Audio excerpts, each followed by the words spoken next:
M. Fajar, juru parkir di Kota Palembang ini ditangkap polisi karena menganiaya. Ia melukai temannya, Firmansyah, menggunakan senjata tajam.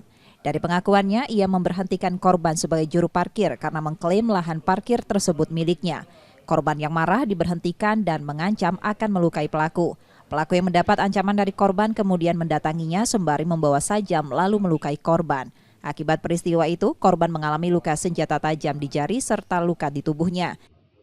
Yang bersangkutan korban berawal dari diberhentikannya sebagai petugas juru parkir, kemudian terjadi rumor ada seolah menantang saudara Tata yang telah memberhentikan sebagai juru parkir. Kemudian karena kejengkelannya, saudara M.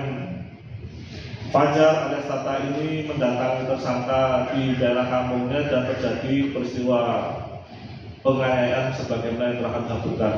Pelaku ditangkap polisi dari Polrestabes Palembang dan terancam hukuman 5 tahun penjara.